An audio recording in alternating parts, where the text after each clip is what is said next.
Coming up, Definition versus Caimiao.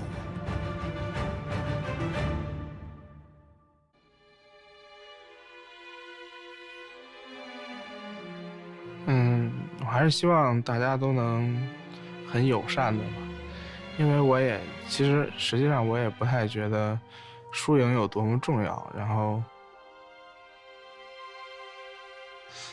그 선수에 대해서 아는 거는 없고, 应该是我打法上的一些，有时候也能给别人很大压力。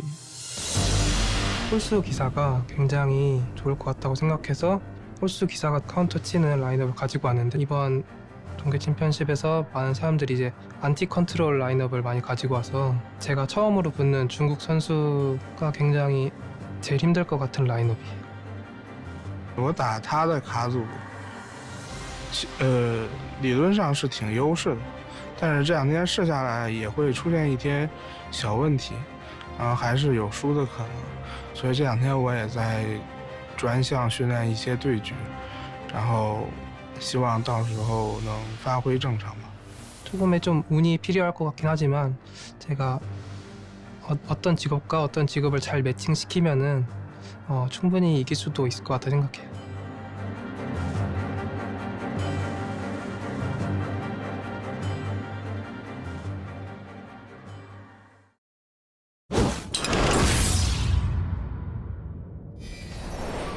Back at the HCT Winter Championship, and we're going to be moving very swiftly on to the Group C, and our first match is going to be Caimiao versus Definition. As you've just seen, are you excited for this one, Sol? Because it's just yet another two very, very different lineups. Yeah, it really is, and I think it's a very potentially lopsided pair of lineups as well. I think Caimiao with Q-Block, Clone Priest, Quest Rogue, Deathrattle Hunter has a huge advantage going into this series, potentially against Definition, who has kind of a similar strategy, but much, much slower. It's kind of what we're calling control versus anti-control, which you don't need too much explanation as to which of those two lineups is favored.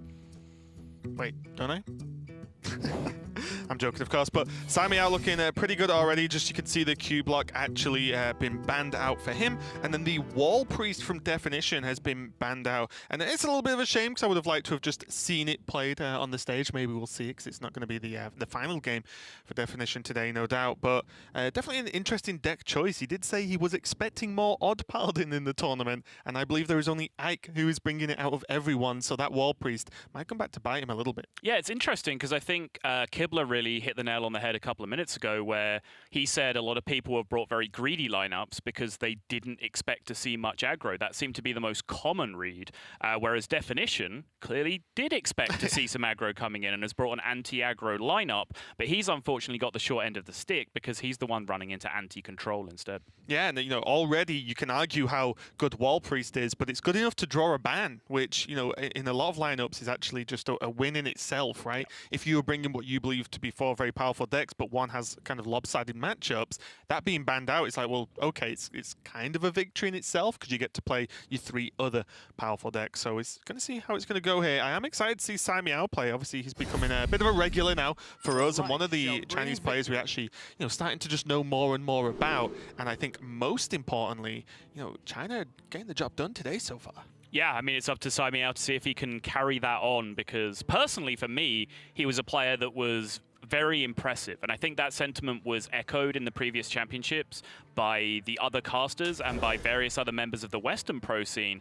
But according to various members of the Chinese Twitter community who have kind of come over to communicate with us using our platform, essentially, which we thank them for, Caimiao actually faced a lot of criticism from the rest of the Chinese scene for how he played in the championships. But we asked him about that, and he said that that really doesn't affect him. As long as he's happy with how he's playing and he gets the results that he wants, then that's all that matters. Yeah, well, let's go straight into it. Game at number one, Caimiao versus Definition.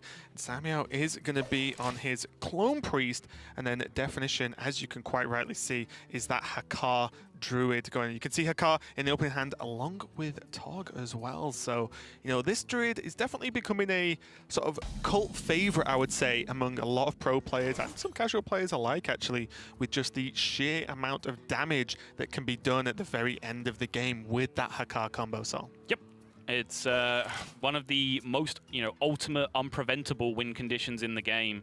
It's why potentially this is the deck that can really do some work for Definition. I think it was between this and the Wall Priest in terms of, well, I think Evenlock, Wall Priest, and Hakkar Druid were all a potential ban for Caimiao, but they're only all potential bans because he's so overwhelmingly favored in the series overall that he was kind of banning away a mediocre deck that he had some good matchups against no matter which way he did it. He ended up banning out the Wall Priest in the end. That's what we were talking about beforehand, right? We literally couldn't decide on what we thought was going to be banned out. Right. You know, he ended up banning out the Wall Priest, which, you know, does have a potentially favorable matchup against his Q block, as well as a potentially favorable matchup against his Deathrattle Hunter as well. So you can see just how potentially favored he is in the series when you can just ban out a deck that just has a couple of small favorables. There's nothing that really sweeps his lineup. Yeah. Caimiao on this Clone Priest, we've seen it, you know, once, twice already today, and this is a deck I believe a lot of players did expect to see a lot of in this tournament. Oh, yes. But where do you land on, I'll call them tech cards, but I don't really mean it, in like the gargoyles, for example. People are now cutting gargoyles, and, you know, not too long ago, it seemed a staple of the deck. What's happened there? I mean, what's happened is that the deck has evolved in a number of different ways, and people have kind of disagreed on how they want to evolve it as a baseline, and also what the right approach for a metagame is, because you can build the deck in a way where you burst most consistently, where you throw out the Mind Blast Holy Smite combo for 34+ on a more regular basis by cutting minions, by streamlining the deck, so on and so forth, more res effects, all that kind of stuff. Or you can just build a more anti-aggro list where you potentially have Gilded Gargoyles, something to play early. You have Witchwood Grizzlies, which can create just a Wall Priest style deck where you just res a big taunt over and over again. And it really just does depend, you know, what your read on the metagame is and how you want to approach this kind of thing. You know, looking at Caimiao, he does not have the Witchwood Grizzlies in here. He does have Gilded Gargoyles, which to me speaks to his anti-control strategy with this lineup. He doesn't need Witchwood Grizzlies because he's trying to beat control decks. He would like Gilded Gargoyles for extra coins, because each of those coins can potentially turn into 20 damage with an additional spell that comes down. Okay, well, see it get cleared up there, and Caimiao just gets the coin and locks that Gilded Gargoyle into the Resurrect Bank. The Mind Blast, I believe, was picked up from the Shadow Vision, so, you know, there's +1 Mind Blasts available for the whole length of the deck here. And Lyra can obviously get some crazy things coming out of that one just to be able to create even further chances at lethal going forward. But Definition, I'm very interested to see just how he plays this matchup, because on one hand, you have the Hakkar combo, which pretty much just kills anyone, no matter what, when you play it, if you get the combo off. But also, you know, King Tog's in there, and then Druid can gain a lot of armor against a deck that wants to burst for X. So there's just a few questions about how this deck is even supposed to be played out in this matchup. It is most likely going to come down to kind of a race to the win condition, though. It is a fairly even matchup, I believe, between the two decks. It's not an enormously common matchup, but both these decks are fairly well represented, and I don't think either really has a huge edge. But Definition actually is spiking really, really early on to a Auctioneer turn. And I'm trying to get through this particular board state without mentioning anything about priests and 4-attack minions, but I don't think it can be done, because that's exactly the reason why we're seeing this play come out from Definition, is because of that notorious priest meme. Just a 4-attack minion, very, very difficult for a priest to deal with, and this just allows him an entire turn of Auctioneer on the following turn. Yeah, funnily enough, one of the few things that could have dealt with it was coin Shadow Essence pulling Ziliax, so he could actually have killed it. But Ziliax was drawn, so that is now no longer on the cards. But yeah, I think that was the only card in the deck, or only series of outcomes that would have killed the Gadgetzan just right now. Yeah. But Definition, so knowing it's extremely unlikely, and yeah, it's going to die over 2 turns, but depends how ridiculous you want to get. And double Holy Smite, I guess. I mean, that's a win in itself, isn't it? Let's be honest. Now, one thing I do believe as well about statistics of decks and matchups is that a matchup like this, I'm not sure how reliable statistics are, because I think a lot of people have played this matchup not very well, because it is a tricky one. No idea what they were doing. Well, yeah, to be completely, I wouldn't, not necessarily to a high level at least, because it's a weird matchup, and also the pathways of even every single turn can go so wide in differences when you account for Lyra, what gets summoned from Spellstones, how quickly the Druid can draw, King Togwoggle in the deck, for example. It's so many different things you have to keep track of for both players in this matchup. It's very, very difficult to maneuver. In this Auctioneer, you can see the immediate payoff. Caimiao just tried to basically take care of the Auctioneer over 2 turns, although it seemed unlikely by shipping his Ziliax into it. But Definition with the perfect answers, the initial buff with the Earthen Scales, and then being able to clear out the Ziliax with the Spellstone as well. It's a huge amount of cycle now for Definition. It looks like he might just get another turn of it as well. Yeah, and the question now for Caimiao is how desperate is he to kill this Gadgetzan? Does he have to consider Lyra, Coin, maybe Radiant, depending on what's left? You know, do you think, like, I cannot give a deck that once it's drawn the deck beats me more card draw? But Caimiao did instead choose to summon a 5/5 from the deck. And it was Velen, so it's a powerful one, but it's already dead. That's the problem right now. Yep. And with no Resurrect in hand, it's not like he can guarantee, okay, well, you kill the Velen now, I summon it back for cheaper next turn, and then do something. I think he's still very happy. Like, if this 5/5 trades with that Auctioneer, because of how dire a position he's in currently, I think he considers that a win in this spot. You know, Clone Priest minions are still incredibly expendable. Even if you can't res them immediately, they are still, like, it's almost a goal that you have to play your minion and have it die, because it's what creates all your wacky combos. So if he can play a 5/5 on the board and it trades with a 5/2 Auctioneer from Definition, it's just the best solution to a problem that Caimiao has right now. Yep. After seeing Pounce number 2, Caimiao knows if Definition chooses, he can just press Hero Power, kill it off, and this Gadgetzan is still alive. Look at the health total as well. Definition's just ticking all the boxes that allow him to win this game at this point. Yeah. And this is where, when you start to cut some minions from your deck, which Caimiao has, there's no Grizzlies, as we said, there's no Lich King. This is where your build of the deck can start to fall apart, when you cannot realistically set up a burst plan on your opponent. Normally in a situation like this against Druid, you'll go, okay, well, I just have to fall back on rezzing Lich King Mali Velen and then hit you with it. And if you manage to stop that somehow, I'll do it again with my next Spellstone. That's not really an opportunity that Caimiao has available to him. He only has 2 really huge minions in the deck in terms of Malagos and Prophet Velen. Yeah, probably a lot of relief there for Caimiao, as he did pick up the Shadow Word Death, which, along with the Earthen Scales on the Gadgetzan, allowed it to be killed. Gadgetzan number 2, let's go. And now Biology Project as well, being thrown out from Definition.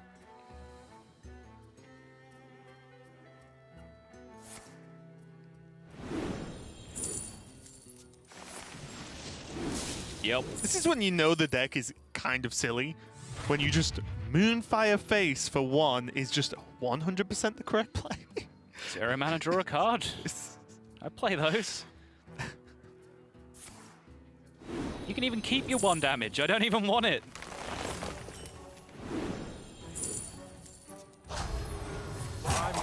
And this is, borderline formality at this point. Definition just going through the motions. He would have to do something catastrophically wrong from this position, because Caimiao does not really have any chance to set himself up an immediate bursting win condition, so he's just going to need some magic here, and it's just really not an availability. Right, I mean, aside from getting up and walking away, I don't know what Definition can do to lose this game at this point. It's so far ahead, and like I said, it's not only is he edging towards the deck being emptied, so King Tog can get the job done, and Hakkar can get the job done. He also just has so much health, so it's like he's just ticking 2 win condition boxes at the same time, which, if you can tick one of those, you generally win the game. Yep. I wonder. Malagos is a little bit frustrating, because you don't really often want to use it Naturalize against an enemy minion, but just may not matter at this point. Yeah, I mean, Definition, do it anyway. Definition has very nearly hit the point where Naturalize is actually a very strong offensive tool for him. So, you know, it's not like that Malagos is going to do a huge amount of work if he leaves it around. Spirit Lash being a full heal just doesn't really matter. Mind Blast is not threatening with the amount of health that Definition has. So there's no great rush for him to deal with it right now. But I think he can actually do so more efficiently, with the Spellstone instead. So it just goes ahead and takes it off the board. And look at how quickly Definition has got this done. Look to the right side of your screen. 2 cards remaining in the Druid deck, and in Caimiao's Priest, 18 cards remaining.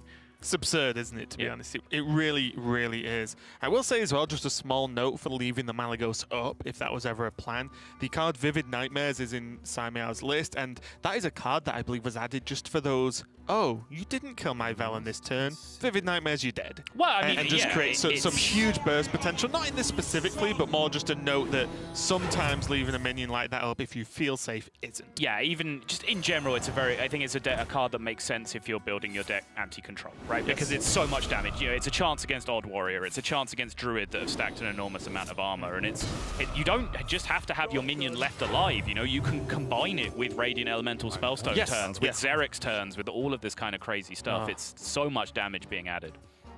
What a note to go on as Caimiao, as we've talked about for a few turns now, he's in a rough spot, and he does have a Surrender to Madness in hand, so it just feels correct that he might well be surrendering in this game.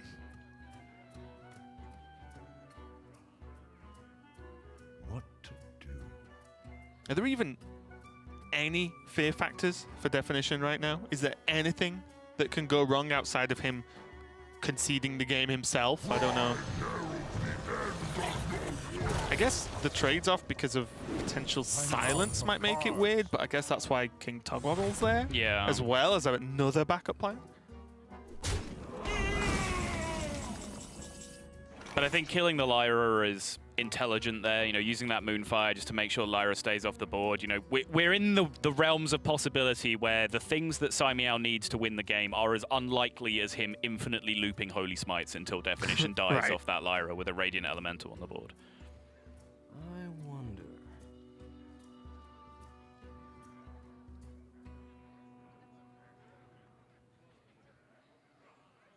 If you're just joining Hearthstone, by the way, and you're unfamiliar as to why the guy who has no cards left in his deck is overwhelmingly favored to win this game. Welcome to the game! That card on the board, Hakkar, shuffles cards called Corrupted Bloods into your deck, which when drawn deal damage and shuffle more copies of themselves back into the deck. So Definition's goal here is to make his entire deck Corrupted Bloods and then use the card King Togwaggle to give that deck of just purely Corrupted Bloods to his opponent. And then it does a lot of damage, even on with the help of Naturalizes on that same turn. And now, I was just going to mention, Psychic Screams technically prolong the game, but that's about all they do. So they aren't really going to change much because there are so few cards in the deck anyway. Psychic Scream just says, draw your Hakkar next turn, and that's about it. Right. And Caimiao here, yes, he can now resurrect a board, potentially with all of his massive spell damage buffs, but he cycled Mind Blasts, digging off of Lyra earlier in the game. So again, I mentioned it's more difficult for him with this style of deck that he has built to just build a board that is going to beat Definition in terms of pure minion pressure, but that's about all he has left at this point. Right, one thing that's a little bit awkward about this combo of legendaries you can see in Definition's hand is one way you can play around Hakkar is by having a 10-card hand. Yep. So then the blood gets drawn, but then just destroys itself and doesn't have its live effect. Right.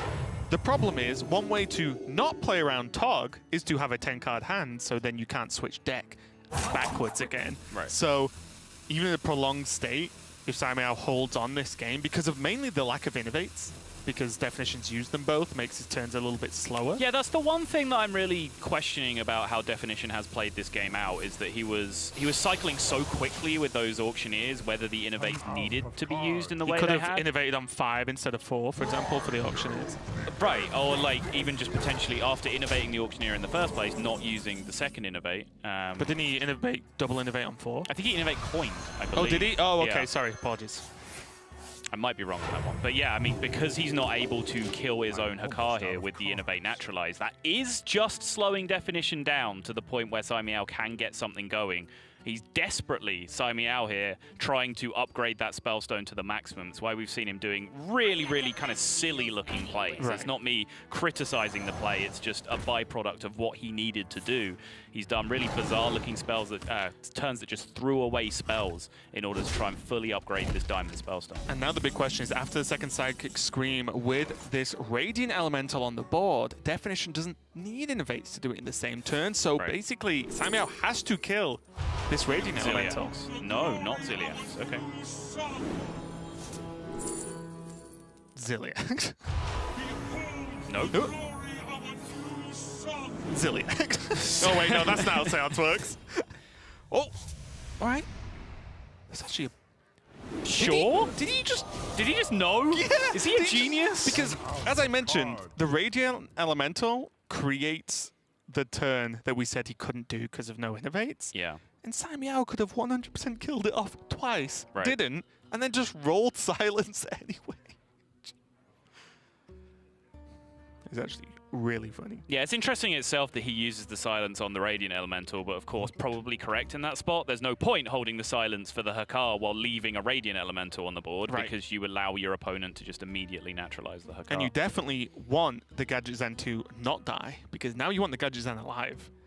So, because right now, Definition cannot kill this Gadget Zen off on this board, and the more he plays spells, the more he's going to fatigue himself. Right. Just as much, though, he could actually just go Tog with the naturalizers this turn. And just say, nah, died to fatigue anyway, who cares? You keep bouncing this Hakkar, I will beat you with my other dude. Yeah, and it looks like that is what's going to happen. And that's the kind of, like I said, the covering the bases of this Togwaggle and Hakkar in the same deck, because they both work in opposite fashions to a certain extent. And I think this is actually a great spot from Definition, because you see Caimiao with the double Lyra line that he took did actually find himself an out. You know, down there, 5th from the left, there is a copy of Mass Dispel that got picked up as well. So if the Hakkar did end up just getting dropped on the board, Caimiao could potentially silence that off as well. Definition took no risk with the random Lyra cards whatsoever, just switched to the Togwaggle route instead, and now you can see Caimiao is the player dying to fatigue now as the decks are swapped. And Definition, no matter how fast he drew this game, does not in fact have -1 cards in his deck. And as if by magic, the numbers disappear. The problem now is, I mentioned earlier, Vivid Nightmares, and now there's Velen, as well as the spell damage from the Malagos. That starts to add up to ridiculous fashions. But as you mentioned earlier, the Mind Blasts have been used, so there isn't quite the chance right now of absurd levels of damage coming out from the turn. Right. The issue here, so it does get a little bit scary for Definition, because yeah, he's a functional 60 right now, right? So he can afford to tank this board a couple of times and it's no big deal.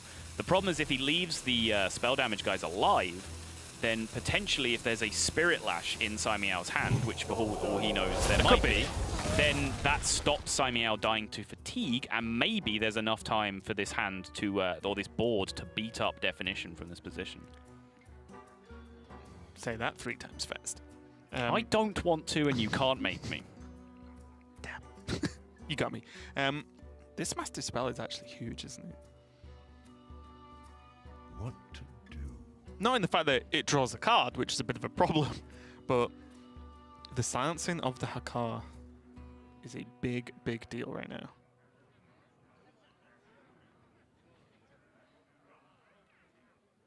Did we call this too early, Mr. Sottle? It's possible. Because I think we both kind of grazed over the double usage of Innovate. Yes.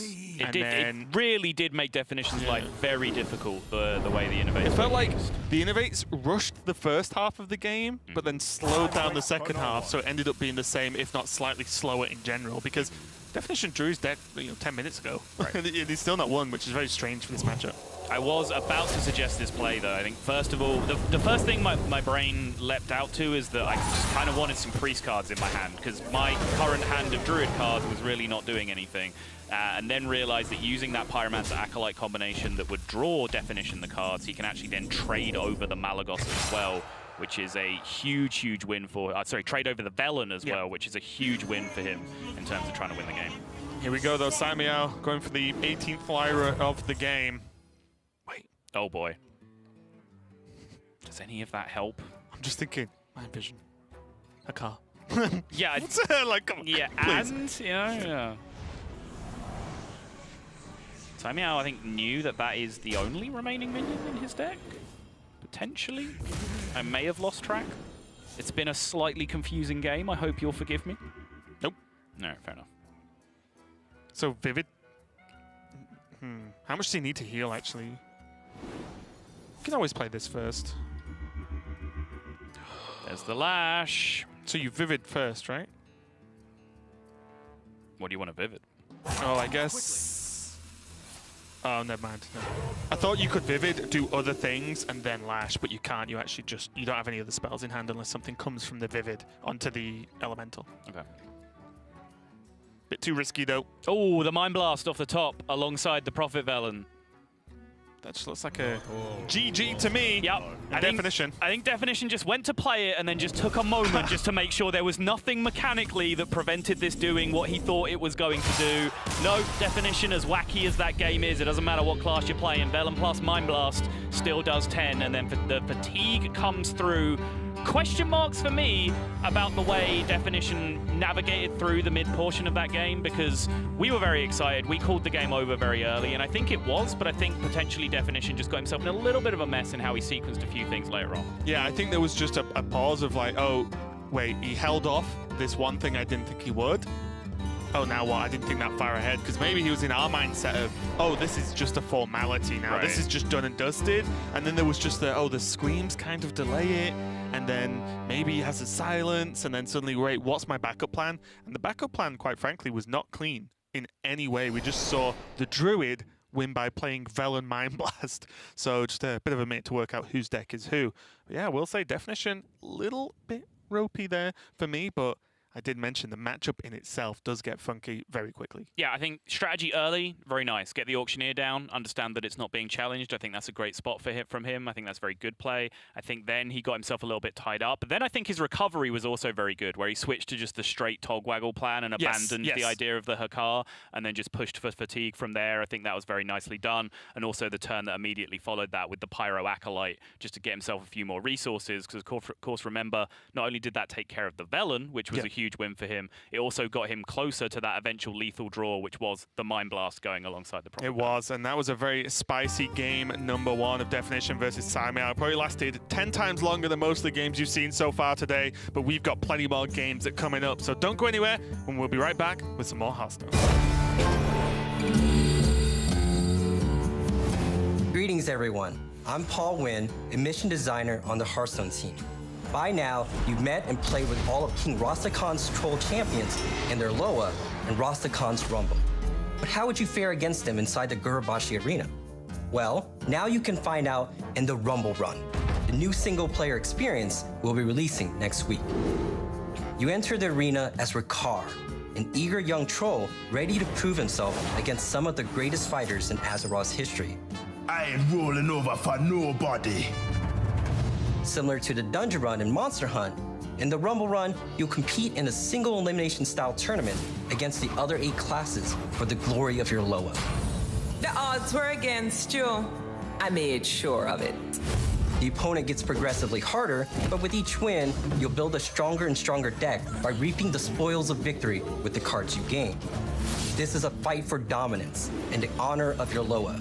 So if you lose once, you're done. Hakkar hasn't pledged his axe to a lowest team, so you start the run by choosing from a random group of 3 shrines, each tied to a different Loa in class. Once chosen, Hakkar dons the team's attire and will look completely different depending on the Loa he serves. Shrines have super powerful abilities granted by their Loa. For example, one of the mage shrines is Jan'alai's Mantle. It makes spells stronger the more spells you have in your hand. As you cast more spells, your remaining spells get weaker. So you have to be careful with how you sequence your spellcasting to make the most out of this shrine. Gotta fall back. In all, there are 27 shrines that Hakkar can choose from, 3 from each Loa. Each unlock different and unique playstyles, and all come with their own custom starting deck. Now, let's get to the battle. During your showdowns with the other champions, shrines act like minions and start each game right in play. However, when a shrine dies, it goes dormant for 3 turns instead of being removed from the battlefield. My shrine! While dormant, shrines lose their powers, so you or your opponent will have to be ready to adapt your strategies to account for this. Rebuild. Let's take a second to talk about the spoils of victory. In the arena, there are many opportunities to convince new teammates to join you on your path to glory. Each of the 9 teams have their own selection of special minions that can join your team. These minions will be the all-stars of your team. Check out Razzle Dazzler. Some of these minions synergize extremely well with your shrine. Pair Razzle Dazzler with Janeli's Mantle, and just enjoy the fireworks.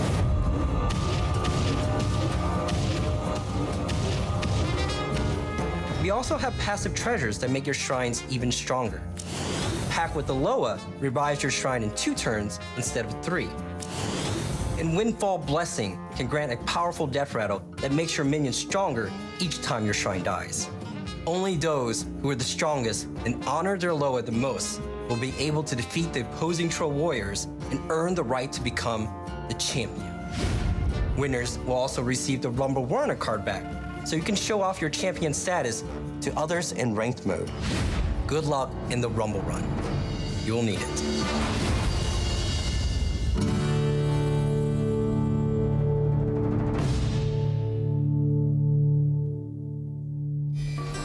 Welcome back to the Hearthstone Championship Tour Winter Championship. If you're just joining us, we are on our 5th match of the day. Tons of Hearthstone's already been played, but we've got tons more coming up. We see Caimiao on the right versus Definition on the left. Caimiao just fanning himself down, just cooling down, getting ready for the next game. He did take a bit of a loss on game number 1 with Definition, taking a win with that Hakkar Druid. Yeah, and the fanning is fitting, I'd say, from Caimiao, because China has so far been on fire this tournament. They've had 2 victories out of 2. You're grinning. You know you love it, Raven.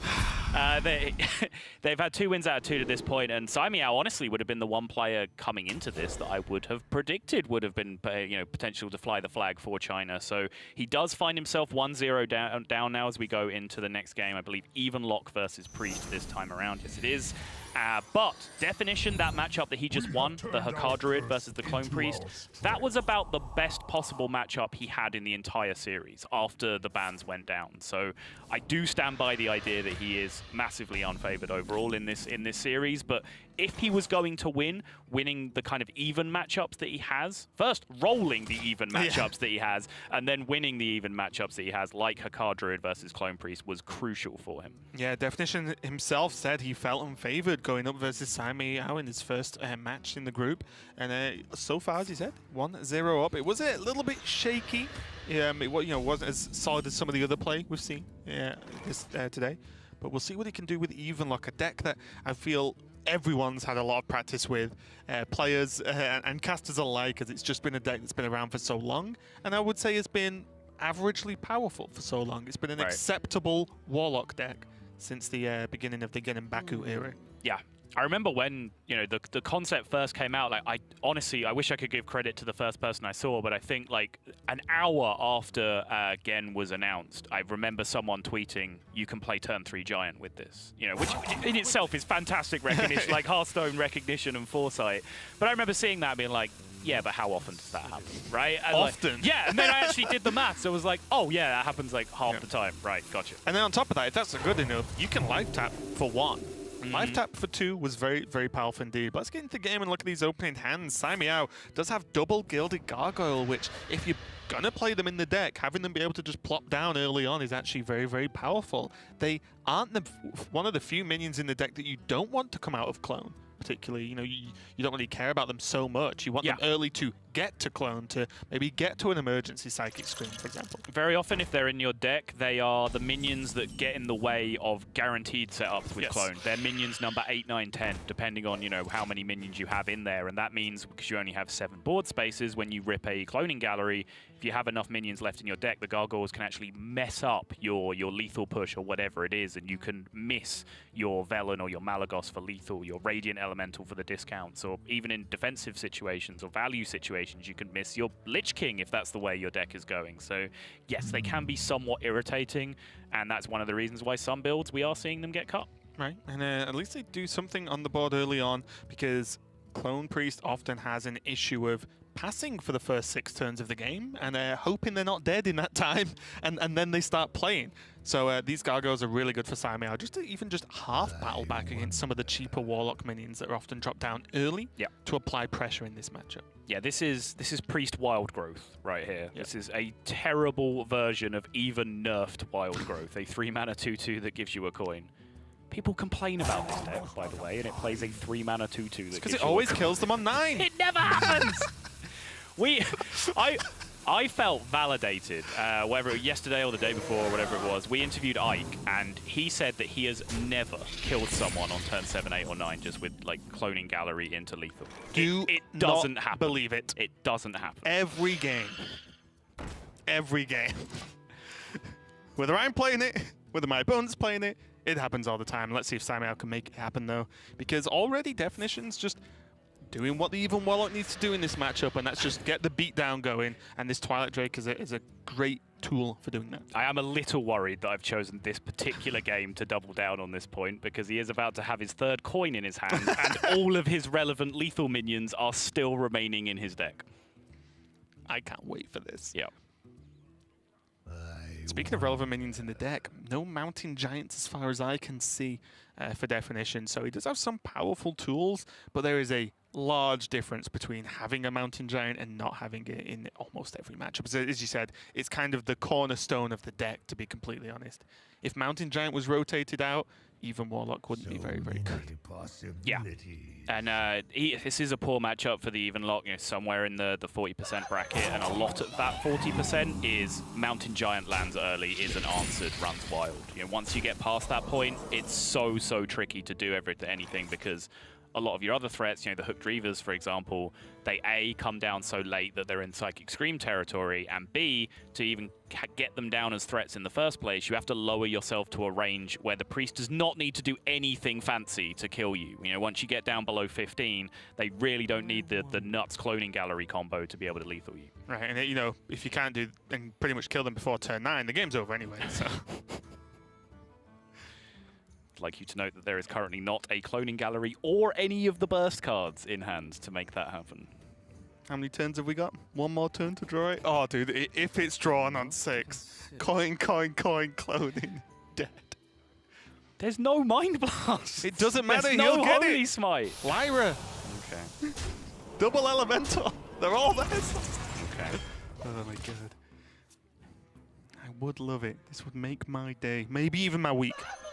But for now, Definition's just going to continue marching on with any minions he can play, to be completely honest. Yeah. Just to start pounding as much damage as possible. I will say, having the Lich King available, we talked about no Mountain Giant, but Lich King can generate a lot of damage in itself, whether that be through Frostmourne, a Death Coil, Anti-Magic Shell. A little bit weaker because of Scream, of course, but still. It's a lot of damage just from hand. It's all winced. There's a Mind Blast. The Mind Blast is indeed drawn. Look, things don't go my way that often, okay? They don't. To be honest, I'm actually rooting for you. Yeah, if this happens, I will just be happy for the rest of the week. I'm actually on your side in this one. This is really weirdly weird. enough, your side is just directly opposed to my side, so I don't know how this is logically possible, but I'm going to make it work.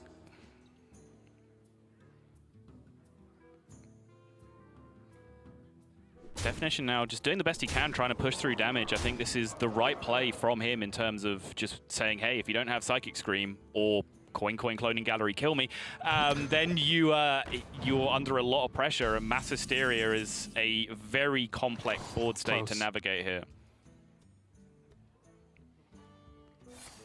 Funnily enough, because we don't like to mention it much versus Priest, but look how bad this Anduin it would have been. Like, normally you're like, oh, coin Anduin? Right. Like, that gets the job done a lot of the time. That does nothing. Right. To the extent where Mass Hysteria does a much better job, and this Twilight Drake is just leading the pack right now because this guy's immortal. Yeah, speaking of immortal, though, Lich King is far from it, and I think Definition, just for a moment there, understood the stakes of the play that he was about to make. Turn 8, 8 mana, Lich King is green, it seems straightforward, but can he survive the alleviation that it would give Caimiao to just undo in his Lich King on 8 here? Part of me just wants to see double 4-drop, to be honest. Even if it's just a Hooked Reaver as a 4-4. You've just seen that Scream wasn't used, right? It was a Mass Hysteria which left more damage on the board. Right. So when you do it again, I like you're it. well, yeah, if you I like scream me, I have way more stuff in hand still. Yeah. If you don't scream me, you are dead. Especially because there is this Bowmare for extra damage as well.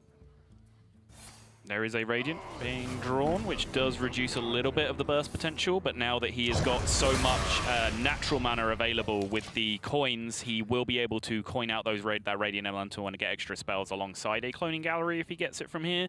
But Raven has just decided that he doesn't like Hearthstone anymore, as Caimiao just manages to heal to full off his Shadow Essence pull and the Spirit Lash. So for me, that turn was pretty much clone win the game. Because No caveats. It doesn't no, there's one happen. caveat. We said turn 9. Yes, okay. So I've still got one turn, okay? Sure. But yeah, but very, trying to wind ourselves back into Serious Town right now. That kind of turn is the reason the deck exists. Yes, it can do powerful OTKs, but mainly it doesn't do much early game, and then it can just reset. Apart from it resets on turn to turn 10, full mana, because those kind of Spirit Lashes are insane. Yep. All the work that Definition's done, all of the minions is used to just pressure, kind of just negated. It's just reset the game again, except my late game's better than yours. I believe that was a 1 in 5 of remaining minions in his deck to be the Malagos there. Prophet Verlin obviously would have done a great job as well, just wouldn't have done enough damage to actually clear away the minions from the board on the other side. But again, Definition giving the proper respect to Shadow Reaper Anduin, just loading up the board with minions that are not going to die to that Shadow Reaper. Raven, sorry friend. It's just not your day, your week, your year, or your career. It is my year. Oh, that's true. Good So, point. Sorry, incorrect. I misspoke. Yep. This just goes to show, isn't it? In all these nice stories and stuff, the good guy always wins. In the real world, guys, the bad guy always wins. It's very annoying. But yeah, Definition just always trying to give Caimiao a bad turn, or not give him a good turn, should I say, and doing a very good job of that throughout the whole game. Malagos must be killed, or Definition must heal, or he is dead to second spell damage source plus Mind Blast on the following turn. That second spell damage source can be Velen, it can be Vivid Nightmare, whatever you want.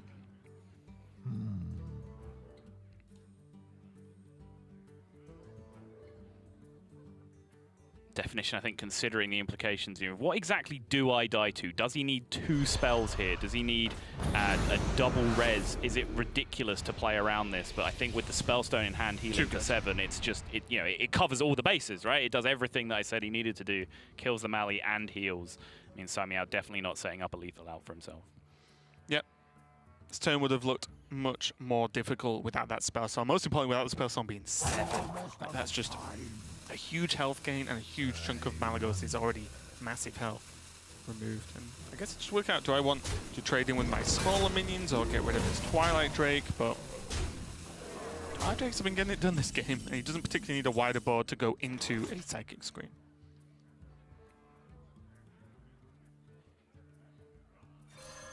Probably the safest turn, Caimiao outside.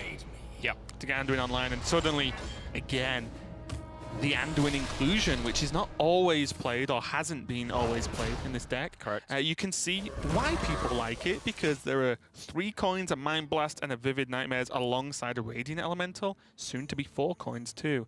That's just a lot of damage, no matter which way you look at it. I do wonder, this thought always occurs to me, when people continue to play around Shadow Reaper Anduin, which I think I definitely would have done as well, and I think Definition was probably right to do, so this is not a criticism. It always feels like Shadow Reaper Anduin just comes down and has an impact anyway, like later in the game, right? It's such a difficult card to lock out, but I think the way that Definition navigated it, he's now in a position where he's punishing the Shadow Reaper Anduin with the bone there, whereas if it happened the other way around, it's just such a devastating blowout. Yeah, it feels like Anduin does work when it's not board as well, right? Or when you don't have it, because the threat is always there.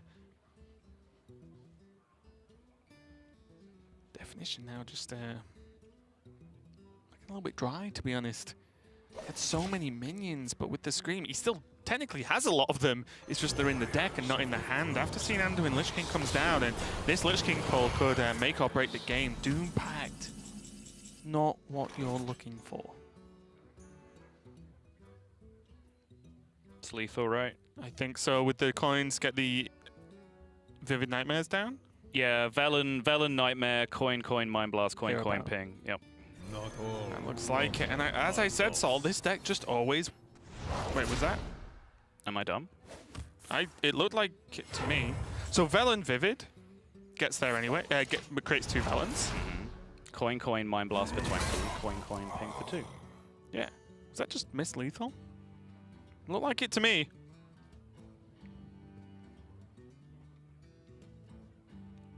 And with no Spellstones in hand, that could be a big deal. If this Velen's cleaned up, there are still a lot of pings, there are still a lot of coins, and the Vivid Nightmare is still there.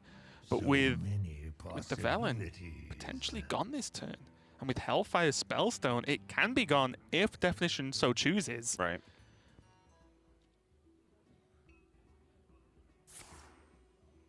Or a Doom Pact to discard the card, take no damage for yourself, also heal for none. Could have actually healed for a little bit there with the Hellfire combo. Can always save it for Clone, although are you expecting many minions left for Clone? Yeah, I mean, I just realized I've actually seen a lot of minions. Not anything left. Yeah, I think there's a Lyra. Zilliax? Actually, that's it. Oh yeah, Lyra's it. And now there's always the weird question, here we go, is... So my health's scary, but do I tap? Well, yes, because your health's going to be even worse if you just let the game continue. So tapping often is the correct play if you're in need of some game-breaking cards. And the Rubian Unraveler could potentially create a huge issue for Caimiao. He doesn't have a good way to kill it.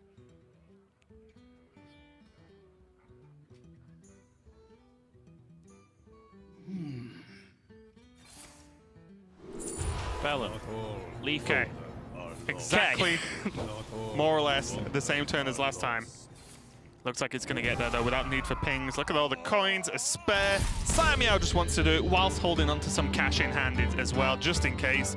And it did look a little bit ropey there for just a second, as Caimiao could have done that, or a turn similar at least, a couple of turns ago, but did end up taking the win with the Clone Priest. And Definition gave it a good try, but we see the power of turns like that Spirit Lash turn from Clone Priest. Huge. Yeah, and that wasn't a guaranteed situation, you know? It's not like Malagos coin Spirit Lash from hand that we see sometimes. It's not a cloning gallery that you know is going to pull your Mali and Velen, and then you get the Radiance as well, and it discounts your Spirit Lash. It wasn't a guaranteed spot. He just kind of ripped Shadow Essence and went, oh, hey, Mali, you were the best of the 5 or 6 options I had in my deck, and it really ended up giving him so much free time that he really didn't do a lot for the next 3 or so turns after that, apart from remove what he could from Definition's side of the board. Yeah, and the big deal was it was exactly Malagos, because if it was Velen, the heal would have been there, but not the board clear, or effective board clear would have been there, and that just opened up to no return damage. Normally, it's like the old days of Reno. You used to play Reno and 6, but then there would be a push, right, again, to just lower them down. PRD, post-Reno damage. I forgot about that, to be honest. Okay, well, that Caimiao does even it up versus Definition. Both players having very close-cut games, and everything still to play for. Find out who's going to take the series right after this. With the casters! So my favorite new legendary is Darius Crowley. I've always loved all archetypes of warrior. Pirate warrior, yes, I know, it's pirate warrior, but I loved it. I think if people want a lot of fun with decks or a lot more options, Aslian's Soul Thief is actually absolutely amazing to play. It's a 7 mana 3/3 that when you play it, it removes your hand and you gain whatever your opponent's hand is. So I mean, I've been playing Hunter recently, where when I run out of cards, I just play that, and suddenly I've got, you know, a handful of all these other cards that I shouldn't really be allowed to play with, and it kind of throws your opponent off quite a lot because they know what you've got, but they don't know when you're going to play it, and they don't know how you're going to use them combined with the rest of your deck as well. So that's definitely a fun one to craft. The must-have legendaries in the set are definitely Baku and Gen. They're the first port of call if you're crafting cards, just because they single-handedly open up, you know, deck archetypes for every single class that you can mess around with, and that's super interesting. You get a lot of longevity out of them. My personal favorite legendary isn't really part of the new expansion, but I guess in terms of like a common card that enables it, I think Witching Hour is amazing, and you know, the combination of that, if you already own Hadronox, it's a must-have because that deck is a ton of fun to play. I always forget the name of it. It's the warrior legendary, and it's like a gunspire. It can't attack. It's like in 7 mana 3/8 that can't attack, but whenever it gets damaged, it launches a 3 damage cannon to one of your opponent's side of the board, whether it's them or one of their minions. I think that card is so cool, and I'm just trying my hardest to build a combo deck with it. But that's why I love beating people with it, is because it's like, you got beat by the gunspire. It couldn't even attack. So I think a lot of people might look at some of the new legendary cards and think that they're kind of for jokes and for memes and for fun. They're not really competitive or serious. Don't be so quick to dust them just yet. I think they have a role in the metagame for specific archetypes that either try to outvalue in the late stages of the game or give you other options. So while you might have some other legendaries you might want to craft, try to play around with some of these cards like Test, Greymane, and you might be pleasantly surprised.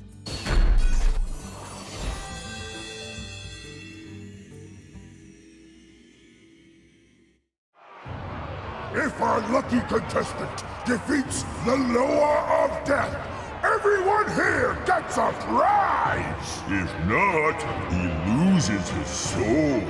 Good luck!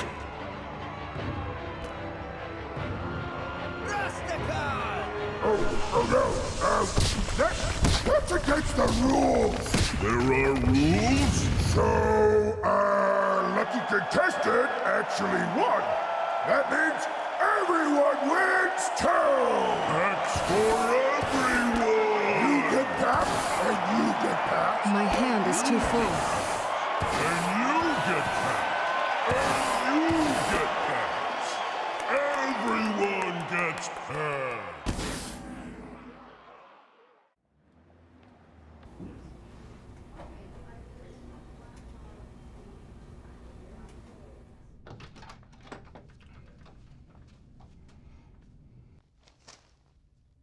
What?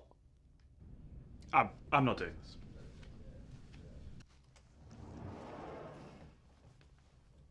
He didn't even get to hear my British accent. Admirable, I told you the surgery was a bad idea. Don't even know what to say after that, to be honest. The fact that we record these and also record alternate endings for you, if you've not seen the other one, check it out first thing this morning, the VOD. But how was that for you, Sol? Yeah, buy the DVD. It's packed full of bonus content. Director's cut, optional extras, blooper reel, it's all in there. Now I'm worried about what's been recording while we've been doing rehearsals. So little did you know, I'm actually admirable. All along, I've just been waiting for an opportunity to say huge draw and recommend someone plays Doomguard from hand, but it just hasn't come up this pull series. off the mask. Yeah. It's like, whoa. Now that was technology we do not have yet, unfortunately. But also, going back on some more things we show you for some reason, is the new cards of Gen and Baku you should craft, apparently, console. I stand by that. You should actually still craft Gen and Baku, because, hey, you're going to get a dust refund when they get Hall of Famed anyway. That's just smart. Yes, you were definitely heads up. I was a genius. I galaxy brained that interview, and it was still relevant a whole expansion later. Genius. Okay, somehow, as always, Sol's ended up looking okay, and all the rest of us look terrible. You should probably not be playing Azalina in Hunter, as there are other cards now that allow Hunter to gain more cards in hand. Yeah. But yes, moving swiftly on, let's get back into this matchup. It is Caimiao versus Definition. Both players managed to even it up now 1-1, with Caimiao taking a win with that Clone Priest. And we're moving swiftly on. Quest Rogue versus this Even Paladin again from Definition. Even Warlock, you mean? Even Warlock. Yeah, yep, Quest Rogue, historically, probably my most love-hate deck in Hearthstone. There have been times with Quest Rogue where I've been so obsessed with it, I could not play any other deck. Like, I just could not bring myself to queue a different deck on ladder. I just had to play Quest Rogue. And there are times where I share the sentiment of probably most of the populace out there, which is whenever I queued into a Quest Rogue, I wanted to Alt F4 and play anything else that wasn't Hearthstone. So it's a very, very turbulent deck in that regards, but I do admire the tenacity of the deck to just keep on trucking through so many nerfs to key cards. And it's actually something that players mentioned when we interviewed them. It's like, oh, I actually really like Quest Rogue because I like having to adapt my strategy every time it gets nerfed. So next week, what's the nerf this time? All right, better learn how to play Quest Rogue again. Yeah, it's great. Yeah, and to be honest, your description of your relationship with the deck has almost been on display throughout the competitive history of that deck, because I feel like we see some amazing games, amazing moments, like Hoi, the championship we had in China. fantastic to watch. He parted it to an extreme level, and the games were insane. We also see games where they complete the quest on curve and kill their opponent, which feels quite unsatisfactory for at least one of those players. But let's see how this one's going to pan out. Valera the Hollow already in hand for Caimiao, so there's some form of late game cooked up. But I think most importantly right now, the Mimic Pod is just there to just start cycling through and get into the relevant tools in this matchup, which are... Glacial Shard is very high on the list because there are minions that you are really not interacting with favorably without it. You really do have to stall until you can hit a Vanish or hit your quest to be able to contest the huge minions more fairly. Sonya, just about every matchup, if you can find Sonya Shadow Dancer, you're in business. Those are the first two that you're looking for, and then it's things like your Elven Minstrel to assist you in getting to more of those cards. Were you ever surprised that the coin wasn't used up on that turn just to get Twilight Drake down? Because health totals don't matter so much, so losing the one. Twilight Drake into question mark? Shroom Brewer. Okay. Hooked Reaver. Okay. So. Okay. Yeah, I'm just saying, do you think this is a time to be as aggressive as possible because of the stall potential? I think personally, I would have played it like this because, so 2/4 Taunt comes down, right? Like coining the Twilight Drake only develops 1 extra power. And it's not like your 3/2 is easy for the rogue to remove because they can't deckhand it. It's behind a 2/4, so you're still pushing damage. And of course, you do have that ability of destroying the weapon, which then makes the deckhand kind of plays a lot more difficult. So I'm actually fine with playing it out like this because the big power turns are not really coin 4 for even lock. It's more like, you know, coin 8 where things really come into play. So if you can make that kind of thing happen, I'm all for it. I'm quite interested because it's not something I've seen with much level of interaction so far, is what effect the Nerubian Unraveler has in this matchup, because it's a very minion-based deck, but some of the biggest things that happen aren't always minion-based. Yes. So it's kind of just dotted around. I just wonder how much of a nuisance that card's going to be for Caimiao. Right. It's football or soccer, and all of the minions are kind of just everyone passing the ball around midfield, and then the spells are the actual goals, the things that you get excited about, right?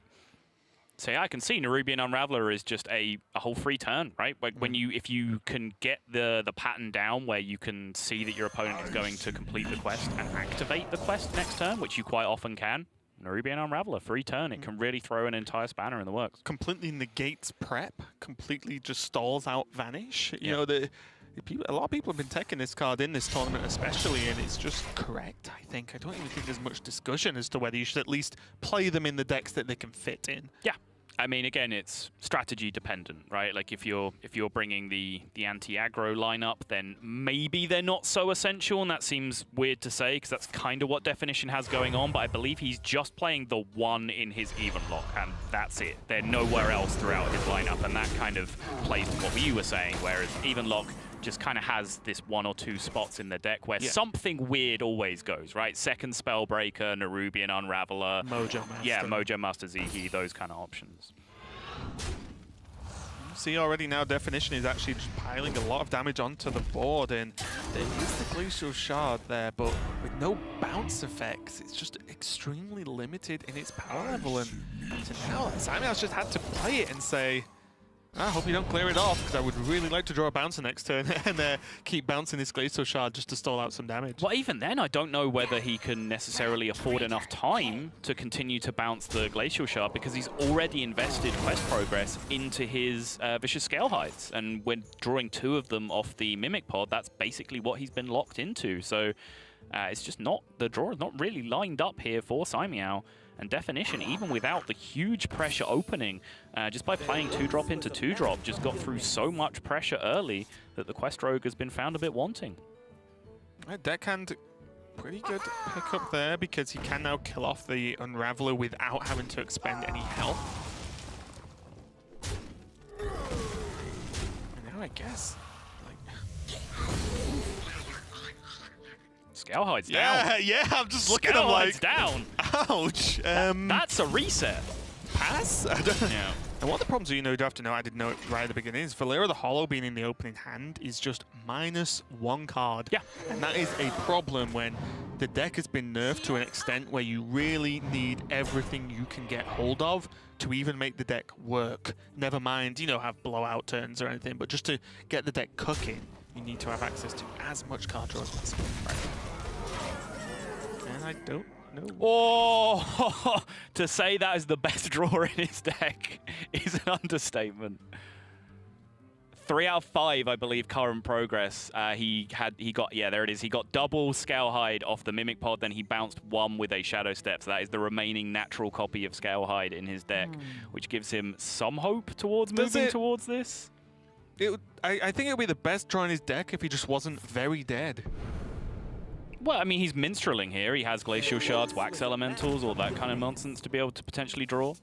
Just because he's used one of each already. Yeah. That's all. There's been one Wax and one Glacial down. And he didn't get anywhere near those. So your assessment was correct, and he is indeed very dead. Wow, and that's just the way it is for that game. I mean, there aren't even many words to describe it. He didn't get anything going quick enough. No sort of, or very few bounces to enable to accelerate the game. He had the prep ready for the quest. He did. He just couldn't get the quest done. And on the other side, Definition was just like, I'm just going to play a minion every single turn. Yeah. And then you're going to be dead. And I think his Nerubian Unraveler timing, I think it was a nod to the far left card in Caimiao's hand potentially being Vanish as well. That's where his read was. I probably misspoke when I said that Vicious Scalehide was the best card in the deck at that point, because Vanish certainly was. Yes. That's what he needed to get, especially alongside that preparation that he had, although he didn't have the tools in hand to be able to tempo out behind the Vanish anyway, so probably would have ended up being raw Vanish, and at that point, it's all coming back down in full force again the following turn, and he still would have had to have found that Scalehide afterwards. So, yeah, just the amount of pressure that came through early for Definition was just too much for Caimiao to keep up with. It is, yeah, and Caimiao still has his Rogue left, as you can see, and also has Deathrattle Hunter, and the deck Definition has left is his Odd Warrior. And I don't know about you, Sol, but very early on, it was like, oh, Deathrattle Hunter just crushes Warrior. It's been you've got so many big tools, and then you have the cubes to be able to generate even more minions, Rexar, so on, so on, so on. But recently, I've been playing the matchup, and because of the way Odd Warrior's been built, I'll talk about Definition's list, 2 cubes, there's the 2 Direhorn Hatchlings, but mainly the 2 cubes and the 2 Faceless. It means that you can actually just get beaten up if that's how they choose to play. And then Deathrattle Hunter doesn't have great defensive options, but that's that matchup, at least in my opinion. But what do you make of the Warrior into the Rogue matchup? It's Odd Warrior versus Quest Rogue. I mean, what do you want from me? It's a horrible, horrible matchup for the Odd Warrior. I think we saw a classic Hearthstone moment, in my opinion, at BlizzCon in the HGG finals, where Hunter Ace and Team Norway came out and said they were going to win the series by beating Quest Rogue with Odd Warrior. Turned a bit Lorinda for you there for a second. I was going to say thank you, Lorinda.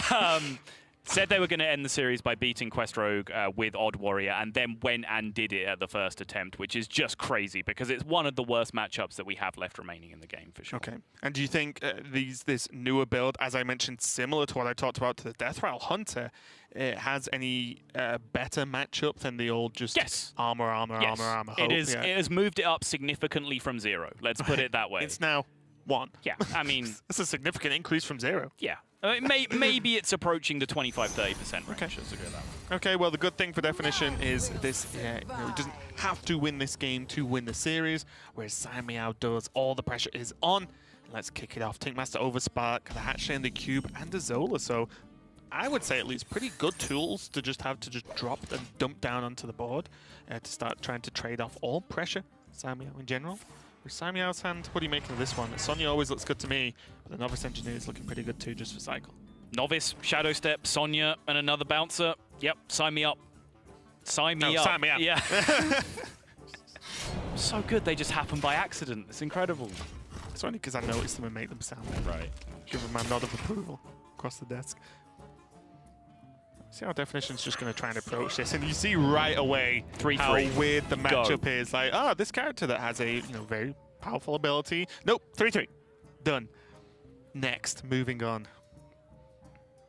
Yeah, I will say the Definition has a very nice hand for the matchup. Direhorn Hatchling, Cube itself being so clutch just to be able to potentially build some kind of board state. You do open yourself up to a Vanish if that happens, but also the Super Collider, which... the problem that Odd Warrior has in this matchup is, yes, they can stack up enormous amounts of armor because they're not being pressured for quite a long time, but it doesn't mean anything because they can't turn that armor into board control, right? Like, they have Reckless Flurry, which is a card that literally does that, but then you lose all of that armor. Yeah, you often can't afford to, right? Whereas Super Collider is a card that can incrementally turn that huge amount of armor that you have into board control, which is a much nicer feeling for you because you can keep control of the game for 3 or 4 turns straight using Super Collider and a couple of minions, whereas Reckless Flurry only answers one question and actually disadvantages you heavily for doing so. Yeah, it's often correct to not play that card a lot. So we see already where the Glacial Shard has come down for Caimiao, and we'll probably get the flavor of what he wants to do in this game, and with this current situation, to be honest, because we can see, as you mentioned, Definition's hand, that Daihorn Hatchling, then this Cube, or Collider, you know, like the 5-drops can be played in whatever order's relevant, and it's a problem. Even Zola to create another 5-drop to keep playing. And like at the moment, Caimiao has the value plays ready to go. But now he has to just consider how he wants to just worry about the odd chance that he does get beaten down by this one. Yeah, so this is the key to not losing this matchup in embarrassing fashion as the rogue player, is the warrior will do their best to convince you that you are under pressure. Do not believe them. You are not, right? Like, if you're alive at But they keep saying it, so... I know. They just keep insisting it. They're banging on my door and telling me that they have lethal. They just don't. If you're alive at 2 on board, you're alive, right? Like that's basically what it comes down to. Like Super Collider face is about the extent. I love the way you went for 2 there because it's like, but Super Collider's all. I can imagine the chat now. It's yes, my life is built to avoid people on the internet with exactly that voice. I'm glad I only used that voice on the internet then, because casting would be really awkward right now. What am I talking now. about? I am one of those people. How can I avoid myself? That's nonsense. Saul has no mirrors in his house? No. I don't appear in mirrors anyway. I don't have a reflection. So, so very key as well that the Sonya just being shadow stepped as just the 1-drop is just such a fundamental play in Quest Rogue. It has been no matter what version of the deck exists. Having the 1-drop that generates even more value is huge, and already we look at the glaring difference between this game and the previous game for Caimiao, and that's he gets the quest up. Yes. Pretty easily. And it's honestly, he drew Sonya. I mean, Sonya is such an easy street card, and I don't mean that to just disparage the design of the card or mean any game that you play that involved Sonya you didn't have to put thought into, but what it does is it just relaxes your brain and your thought process as to how you need to navigate Quest Rogue, because your quest is done. You have Sonya in hand. You can often plan a couple of turns less ahead, yes, right? exactly. Like, the answer to how am I completing quest is very often Sonya, so just work backwards from there and like work out what the rest of your turns are. Now, though, there is still going to be potential for just a lot of stuff, cubes into cubes, for example, just to create a wide board. And already, this is what I was talking about, where, you know, it might not turn out this way, but Warrior can do stuff, which feels weird when you're not the Warrior and you're like, you shouldn't be allowed to do this. You have way loads of armor. Stop playing minions as well. Have way loads of armor. Stop it. This is the mindset I get when I play. So I was about to say, if there's any chance for definition here, then Caimiao is going to have to, even off the back of multiple Novice Engineer rebuys, find his Vanishes to be buried very deep in his deck. Because once a Vanish comes down on a pressure game, the definition is setting up pretty much exclusively with Carnivorous Cubes. It's going to be very hard for him to redevelop that kind of pressure again. But this is a very nice turn for definition. The perfect. Yep. Chip the shield. Yep. Boom. Exactly the kind of thing I was talking about. Just that Super Collider now allows him to consolidate his board presence and continue pushing him through. Yeah, my big question now is, without a prep, that card helps, but without a prep, is there enough refill for a Vanish to be like, super relevant? It's going to be good, don't get me wrong, but is it game-winning when definition's like, well, I am nowhere near dead. I have 2 Super Colliders and an emergency switch of Reckless Flurry and even a second Armor Up Reckless Flurry turn. Can definition just get enough of this stuff down to finish up the game? No. Okay, no, I'm genuinely asking, because if you look at the hands, right? Yes. It looks like definition has the threats and the answers. Yes. And it does not look like that's strictly the case for Caimiao. You understand my point? I do, and this is a very nebulous topic to try and explain, but definition The way Odd Warrior functions in this matchup is that they have to build so much pressure up early that they force the rogue to use cards for poor value in order to stay alive. If they don't do that, then there's no way that you can outvalue them playing one slow threat a turn, right? Like at best, once they get to turn 10, they can play 2 moderately threatening 5-drops in a turn, right? And that's about where they get to. Quest Rogue can just crush that with how cheap their 4/4s are and how easy their ability is to go infinite with repeating bounce effects, especially when they get under Valera form. So if you're going to outvalue the Rogue and keep pressure up through the late game, you need to have pressured them so much early that like the Zola is gone, the Sonya is gone. These are cards that they've been forced to use early on, so they can't potentially go infinite later. I know I'm going to be proven wrong here, but I feel like, especially with those Grizzlies, these 2 Reckless Flurries are huge because when he lowers the armor, Hero Power Reckless Flurry clears the board, and the Grizzlies are completely safe in terms of health. So there might be enough time. Okay. Mainly, and I will say this, there are no Scale Hides yet. Scale Hides is my big ticking factor here. Yes. But you know, Caimiao... Maybe put into Scale Hides. Never mind. Caimiao does have the ability to keep drawing very heavily. He does have duplicable Novice Engineers. He just ripped that Mimic Pod there. So, you know, he can just continue to draw and survive for quite some time still. And with 1 Vanish already gone from Caimiao, as definition, do you think he just feels comfortable to just 2 more 5-drops? Or, you know, Zola, chuck it on the board. If you vanish, whatever. If you don't vanish, it's as big a chance I get to win. Yeah, it's likely that he kind of has to just pull the trigger as hard as he can in most spots. He can't really afford to slow play, because if he slow plays, then a turn where Caimiao just plays a bunch of minions kind of challenges what he does anyway, right? Like, you need to do enough to make your opponent need that second vanish. Slightly surprised. No Glacial Shard on the face.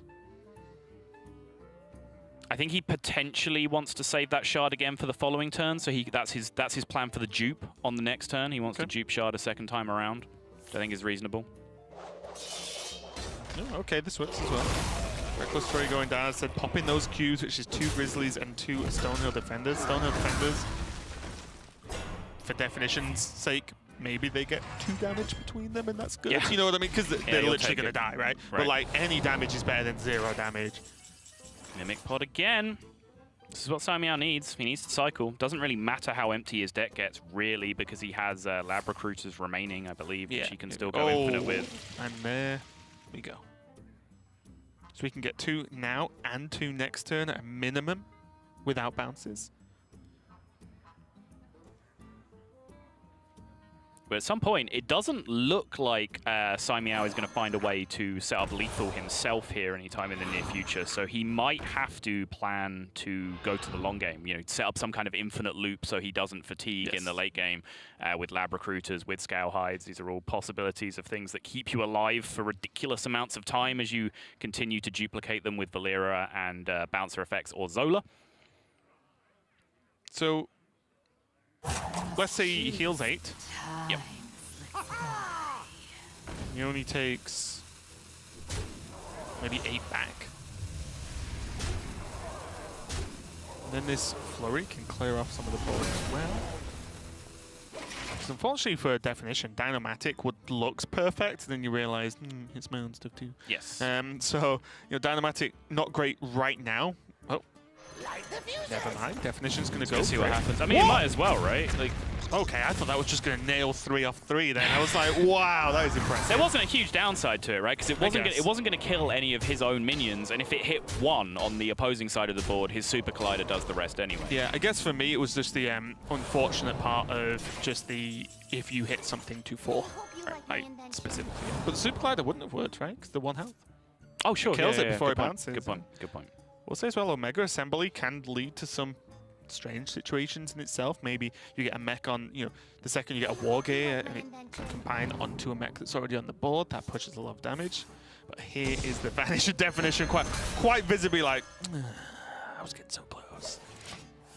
Hatchling does die, and then Matriarch. Oh, okay. I was about to say, silver lining, Hatchling died instead of going back to hand, so there is a 6/9 in the deck, but then it has to come off the top immediately and burn into the ether. And now Definition is in the point of the game. Like I said, turn 10, he can play 2 moderately threatening 5-drops per turn. And I think he still has a cube left, right? Because he played 2 and 1 with Zola. I think? Possibly, yes. Oh no, because he has Zola in hand, never mind. Yeah, but it was vanished. Oh, sorry, yeah, it was vanished, yeah. Yeah. Okay, I'm not going crazy. Odd Warrior game, send me loopy, I'm sorry. Shadow Step's looking nice as well. Still holding on to the Scale Hide.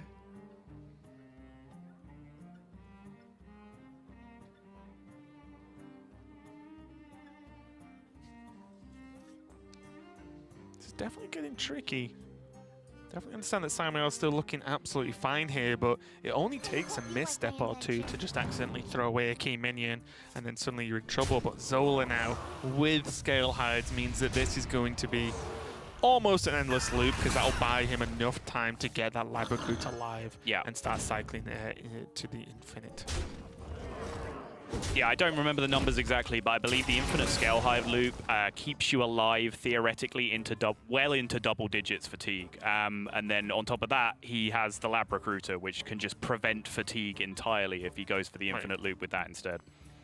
This Dynomatic into the weapon is looking possible. I won't say likely, because someone's going to pull me up on it and be like, well, mathematically likely means this. It's like, well, sorry. But you know what I mean. It can kill off the 3 minions, then the weapon clears up the 2 higher health ones. Funny you should mention that, because Definition mentioned that he actually got his name, not as you might assume because he's a fan of dictionary definitions and a fan of language. He's actually named it after mathematical definitions, because he's actually a math student. So if you wanted to know what the definition of mathematically likely is, there's the man to ask right there. Yeah, definition. Yeah. That's what I said. Didn't quite work out so well. It's not how I saw this going in my mind. But you still just have Reckless Flurry that maybe not for this turn, but he can use as just an emergency switch. But now, especially with just the draws that have happened, the early Valera, the Scale Hides that are unlimited at this point, you start to wonder for Definition, does even he think he can win this game?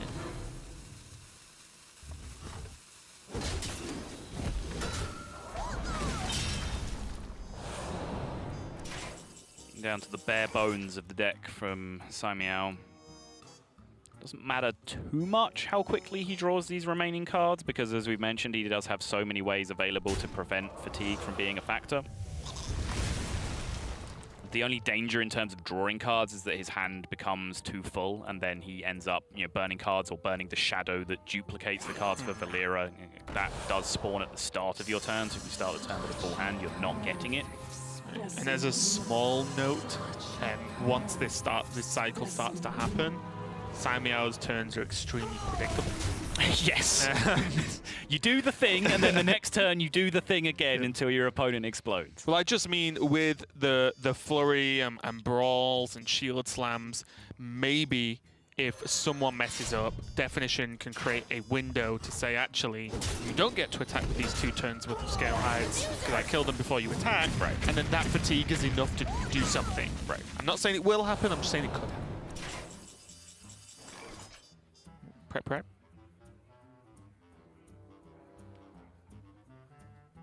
Yep, Caimiao does have to chew through a whole second Super Collider now. He would have liked, personally, from his greedy perspective, to see that card be buried a little bit lower down, because it is one of the hardest for him to be able to deal with. Oh, did he just have it here? Yeah, No, he's just gonna. Okay, he's just using Boar instead, just going for damage, diverting off the Scale Hide plan. Right. Yeah, if you're at 30, there's no real reason to use the Scale Hide, because whether you use the Scale Hide or don't, you still start the next turn with a Scale Hide and a Zola in your hand, right? So it's as if you've activated the loop, he's just done it with Stone Tusk Boar instead. Yeah, and also as well, this does technically leave him with more mana, so it's efficient in that way. If you were at full health, you actually save 1 mana every turn, which maybe you want to use that mana, maybe you don't. And I feel like this is a point in a game, especially a high pressure game. We're at the Winter Championships, right? So all these players are feeling the pressure. I don't care what anyone says, but when the game you feel like is so won, is when I stress out the most, because you think, okay, I've done this. Have I though? What if this happens? What if this? You know what I mean? You might even overthink. Sure. And one slip up, if he doesn't quite do the infinite loop correctly, which is very difficult to mess up, but you know what I mean? If you just don't do something quite right, you can throw it away, and that's just because you've overthought what should be a simple matter. Right. almost out of cards. And now, by going with the boar, he then shadow stepped the boar at the end of the turn, which essentially makes him boar profit. He ends the turn with more boars than he started with, which is a nice situation to be in when you're so close to pushing lethal. But now, as you would perhaps expect for the fact that Caimiao has all but one of his cards, he has everything he needs to make this game go infinite from his perspective in whatever method he would like to do. Lab Recruiters put boars in the deck, Zola duplicates the Lab Recruiter. This is a sequence that never ends. And this is why Odd Warrior cannot win this matchup unless they kill the Quest Rogue. The control deck has to play the aggro, and it's one of the most ill-equipped control decks in the game at having to do that. If you asked me 5 years ago, would you be in a professional setting and someone would say boar profit to you, and you would completely understand and think it was relevant, I would have said no. But here we are, so it's like... You didn't see yourself fronting a pig-based church then? There once was a man from your name. Believe it or not, no. It wasn't something I saw myself doing. You know, what's your 5-year plan? Oh yeah, I need to get involved in boar profit. So anyway, we're talking gibberish because this game, as you quite rightly described, is 90%, 99% over. There are certain random aspects, as you've just seen. The Omega Assembly can give Definition some mechs to play with. Is it ever enough? I was looking at the Faceless Manipulators and thinking, is there something that can go on? Can Definition go infinite himself? Yeah.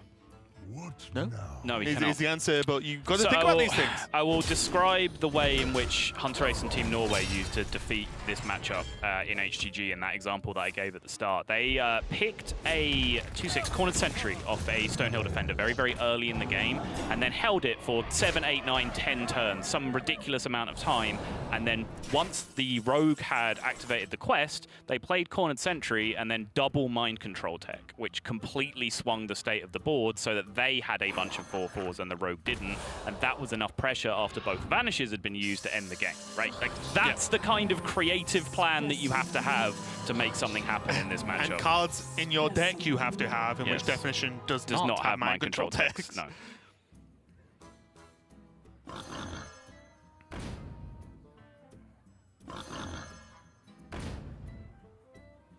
You can see how much freedom Caimiao has here to just basically make whatever play he wants, as long as he ends the turn with a Lab Recruiter, some kind of fast, impactful minion, so a Scalehide or a Boar, and a Zola in his hand. As long as he does that, the play is very... I won't say it doesn't matter, but the percentage win rate of each play you can make if you end the turn in that situation is fractions of a percentage different. No, I think... I'm not even sure what's possible here for Definition, to be honest. I mean, none of his mechs even have magnetic, right? Oh, the Beryllium Nullifier does. So Bulldozer with Beryllium Nullifier afterwards, does that ever get you enough damage to get through? Like, I know I'm stretching, but I'm just trying to think of a reason for Definition to continue. I like that plan, honestly, right there. Just fire off the brawl, try and win it with the 6/9, and if not, hold your hands up and say, all right, I tried. And I want to rewind back about 10 minutes. It feels like an hour, but it was about 10 minutes, where I said the key to that matchup is to not believe that you're under pressure.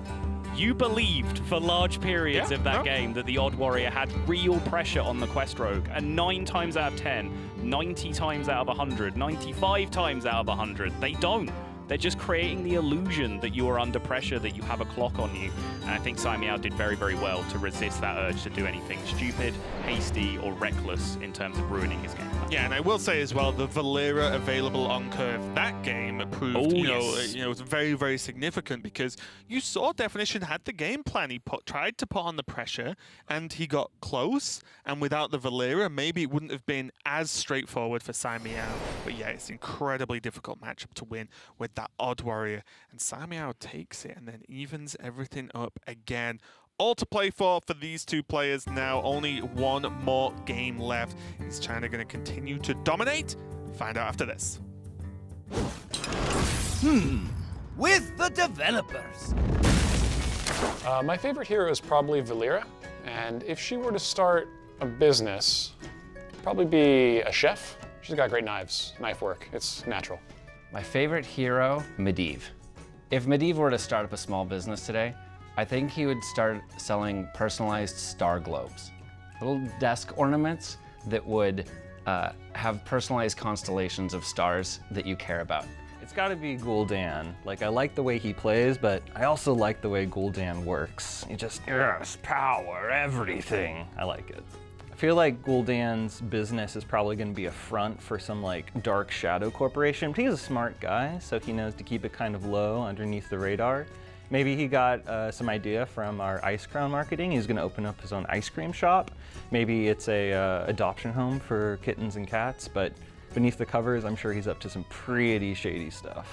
Nemsi Necrofizzle is my favorite hero. He's just so like upbeat and jovial. Like the original 9 heroes are very like Warcraft. Yes, I've got very powerful and necessary things to accomplish, but Nemsi's just like, I'm here to have fun. She would probably do rides on her bog creeper friend, whose name I can't remember, but I think she would be pretty stoked to like take people on rides on a gigantic swamp monster, regardless of the fact that it's probably not sanitary or safe.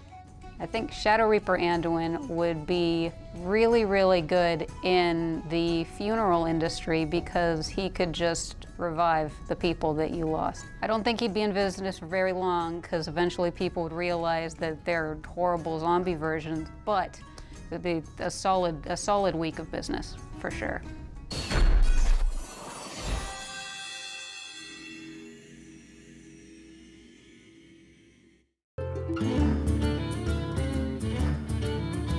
And now it's time for the well-played moment. So what well-played moment do we have in store today? A fun interaction between Tundra Rhino and a Hexed Frog. Round number 4 of the Europe Playoffs Swiss rounds between Casey and Saihodel. Even Shaman versus that secret hybrid hunter. Blitzking was able to get him Frostmourne and summon a Tundra Rhino, which also let him kill off a Rush Lifesteal Zombie that sort of gave him one big board swing. Casey was still at a high life total, but Saihodel with the Tundra Rhino was able to get a Flamesmith Totem and put Casey down to 23. He tapped the Argent Commander with the Flamesmith Totem on board, went all face with his minions, hexed. The Lynx that was next to the Flamesmith Totem, the Hex Frog, is a beast, and the Tundra Rhino gave it charge to be able to push for that lethal damage. Oh, yeah, it was great. It's a team effort. You know, Flame Totem gives the buff, Lich King gives the weapon to summon it back, Tundra Rhino gives it the charge. It was a really cool spot. What's important is how you finish, you know, in a game of Hearthstone. And being able to spot these unconventional opportunities for lethal or a really cool line of play is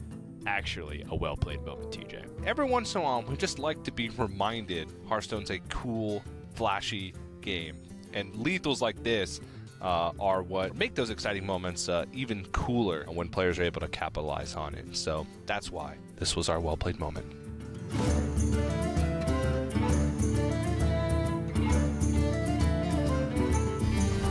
Caimiao versus Definition. It is all even 2-2. Last game, everything to play for, as normally being the winner of your first match in a group is very, very good indeed. That sounds pretty obvious, but it has benefits in terms of the way the groups play out. It did sound a bit obvious, but you are spot on. Because it's a double elimination bracket, your first opponent also has a very high chance of being a later opponent for you in the group. If you beat them, they can come back and then you beat them again. If you lose to them, they can get knocked down and then you can potentially lose to them again. So that lineup matchup that you have against your first opponent in the group is huge. And if you win that first matchup, as Raven was saying, it probably means that you are positioned well to be able to do that and are then in a great spot for the rest of the group. All right, as we get into game number 5, and that's been happening all day, to be completely honest. Just strong lineups, just having edges over their initial matches. Yeah. And this has probably been the closest matchup we've had all day so far. But I do think how varied the lineups are in this tournament is pretty surprising to me, to be honest. Yeah, and you were talking about kind of the improvements in this matchup from the Odd Warrior side, which is something that I definitely agree with. And there are certain additions to the deck and certain tech cards that you would like to see in your mulligan that can help out as well. Like that Beaky Boy that we see on Definition's side can be a huge, huge help in the matchup, potentially even as an early game play to stop a Devilsaur Egg spiraling early on. Yeah, and it's going to be a big problem as well because Definition actually runs 2. It's not even a one-off, runs double. 2 Beaky Boys? 2 Beaky Boys. against a Defender of Argus, we just see drawn from Caimiao, which is again a kind of a tech card choice to help versus some of the aggro matchups, but this might be a tough one. Katharina, Winter Wisp, and a Devil Saw Egg with a Play Dead though. Those are some of the cards you do want to just get things cooking as the Deathrattle Hunter. What you don't want generally against Odd Warrior is, you know, just the bombs, for example, just the slower tools in the deck that aren't really going to have an effect in the early game. You want to get things turned up. Our Definition probably just decided actually whether he wants to just Omega Assembly on one, just to find a decent mech to play out, because there are a lot of good ones in this deck. Dynomatic being sort of culprit number one, I would say. Right. We'll see a slow start here from both players, especially now Definition has turned down that opportunity for turn 1 Omega Assembly. Just a couple of hero powers back and forth, but this interaction upcoming now is going to be very important for the way that the remainder of this game plays out. I was talking about keeping the owl for Definition. He did end up doing so, immediately rewarded. Caimiao just now recognizes that he's just going to have to be a little bit slower than he might have wanted throughout these early turns. I was going to say, yeah, it's okay. Can Defender of Argus and trade off the owl. It's pretty good. But yes, the flanking strike's going to be a little bit better than that turn and just generate a 3/3 wolf whilst clearing off that beaky boy. Nerubian Unraveler, not necessarily the matchup that it's aimed at coming into, but can still be very, very powerful on key turns to prevent reckless flurries and brawls and the like coming down when you're loading up a big board state. Yeah, I think it's the difference between locking out turns against some decks and just making them pay more for turns they're going to do anyway. You know, you can't brawl and develop a 5-drop in that turn. It's that kind of scenario that Unraveler's going to get done versus the Odd Warrior. That's going to be the consideration now as we see the Shield Slam just quickly be chosen there for Definition, because you just don't want them to cube it. You use the owl you had in your hand. You don't want them to cube Grizzlies, because outside of brawls, this deck can't really kill them. There's no good way for this deck to deal 12 damage. Yeah. Flurry Brawl or Brawl on like in the super late game. Yeah. I killed the bears. Yeah. What about the dinosaurs? Unity, precision. Definition actually seems very happy that Ziliax is this play that's coming down here. And what he was particularly fearful of in this spot. Rexar? Maybe?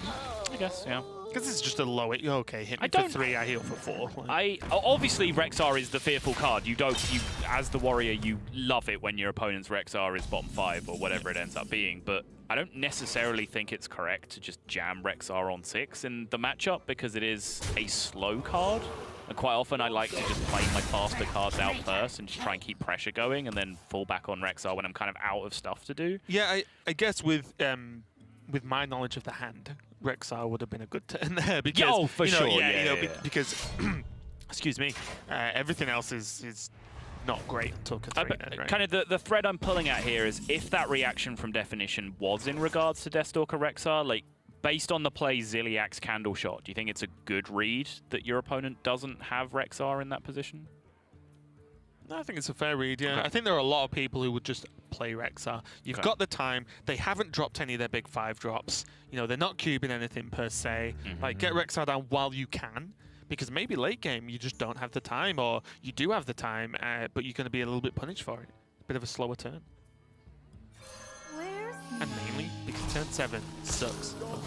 Yeah. So if you hero power Rexar turn 7 and make a 5-drop, fantastic. Do you see Grizzly number 2 get pulled out by Katharina Winter Wisp?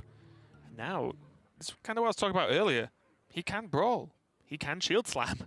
It just costs more and is more annoying and can't develop extra things behind it. So Unraveler, not stopping him doing anything, just making it feel worse. I wonder.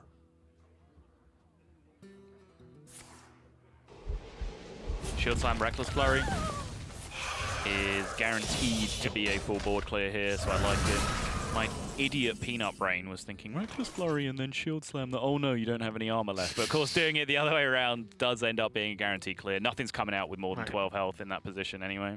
But then look at the difference, right? That was 4 extra mana paid, which might not sound a lot with what he's got in hand, but he stopped him hero power with that Unraveler. So those little things can help. But the problem now is Caimiao just doesn't have a lot in the bank. He has all Nice the team. activators, Yeah. and I think he'd like Rexar right about that, to be honest. But Definition can start doing something about this. Yeah, this is around the period of the game where I usually would find myself playing Rexar, which, you know, don't get me wrong, it still ends up being a keep for me with the intention of playing it around this point in the game, but I do like, you know, going through more proactive options first. I don't think I've seen someone pick a Discover faster. I didn't even think all 3 cards were popped up. I think this one was the first. Yep, that'll do. Because cleaning up Houndmaster Shaw that well is very, very good. Now, I mean,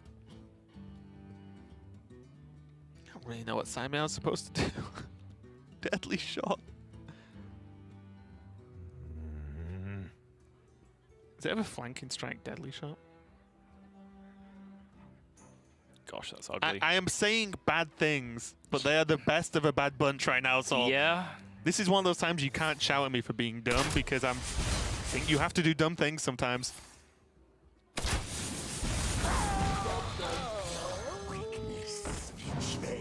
This is kind of an argument that I was processing in my head, is that you kind of have a 3-3 to play anyway, as opposed to using the flanking strike, but this is a 3-3 that's very valuable in terms of the board states that you can generate with kind of cube plays later on, right? Especially if you can stick a Builder Beast to the board. So it's kind of just a debate about whether you find flanking strike more valuable, but on the immediate turn following, Caimiao does get really nice value out of that flanking strike. So. Worked out in the end. Yep, and I think with that additional copy of Play Dead in his hand, he was happy giving up the other activator as opposed to the kind of tempo card with Flanking Strike, and then yes, drawing the second copy of Play Dead immediately after that. It looks like the right decision, but there is one player here who's been waiting for his value engine, but he now has to stare across the board as Definition is the man who picks up the value engine in Dr. Boom Mad Genius, and even now with the ping is able to fully eliminate the board state. Also as well, shout out, I think that was Observers that hovered over Morabi, just to give us a glance of what it could be. Or maybe Definition was reading it. I could have translated that easily. What does it do? Nothing. We don't need to read the card text. Perfect. Nothing. Yeah, nailed it. Oh, Caimiao finally can play these Play Deads, but is it even enough? It sounds weird. Oh yeah, Egg, double Play Dead. That's effectively 3 5/5s minimum across a couple of turns. Definition just kills it.